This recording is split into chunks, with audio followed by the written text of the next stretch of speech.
రాహుల్ పిఆర్కు 29 కోట్లు ప్రజాధనం వృధా చేసిన రేవంత్ రెడ్డి భారత్ సమ్మిట్ కోసం అడ్డగోలు ఖర్చు. ఓవైపు ఖజానా ఖాళీ అంటూనే పార్టీ కోసం ప్రజల సొమ్ము దుబారా ఖర్చు పెట్టిరు. భారత్ సమ్మిట్ అని చెప్పేసి ఓ కార్యక్రమాన్ని పెట్టిరు. 29 కోట్ల రూపాయలు ఖర్చు పెట్టిరు. అది రేవంత్ రెడ్డి మన రాహుల్ గాంధీ ఇక్కడికి వచ్చిండు కదా, ఏదో కార్యక్రమం పెట్టిండు భారత్ సమ్మిట్ అని.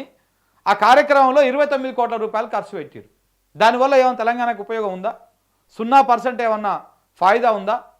ఏమీ లేదు. ఒక 40 కోట్ల రూపాయలు పెట్టి 40 కోట్లు పెట్టి ఫార్ములా ఈ రేస్ నిర్వహిస్తే దాని మీద కేసులు, ఏసీబీ కేసులు, దాని మీద వ్యవహారము, ఇదంతా కూడా నడుస్తూ ఉన్నది. అదే 29 కోట్లు ఖర్చు పెట్టి 30 కోట్లు ఖర్చు పెట్టి దగ్గర ఇక మొన్న అందాల భామల కోసం అయితే 300 కోట్లు ఖర్చు పెట్టారు. దానివల్ల రూపాయి ఉపయోగం లేదు, దీనివల్ల రూపాయి ఉపయోగం లేదు. మళ్ళీ ఓ వైపు మా దగ్గర పైసలే లేవు, మేము అడక తింటున్నాము, మమ్మల్ని చెప్పుల దొంగలు చూసినట్టు మళ్ళీ చూస్తారని చెప్పేసి మళ్ళీ మాట్లాడతాడు.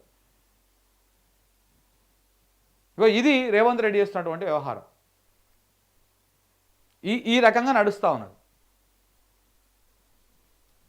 ఇప్పుడు 40 కోట్లు పెట్టి ఫార్ములా ఈ రేస్ పెడితే ఆ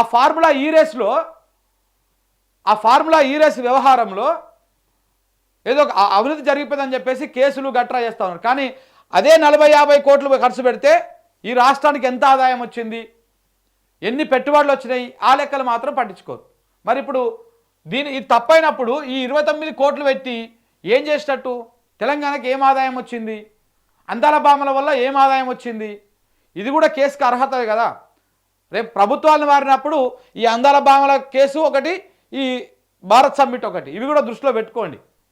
దీని మీద కూడా ఇన్వెస్టిగేషన్ చేస్తే దేనికోసం ఖర్చు పెట్టిరో తెలుస్తుంది, అప్పుడు అర్థమవుతుంది. ఇక ఏసీబీకి ఫుల్ పని ఉంటుంది అప్పుడు. ఎందుకంటే ఇప్పుడు ఫార్ములా ఈ రేస్ కేసు నమోదు చేసినటువంటి ఏసీబీకి ఒకవేళ ప్రభుత్వాలు మారితే చాలా పని ఉంటుంది, ఫుల్ పని ఉంటుంది.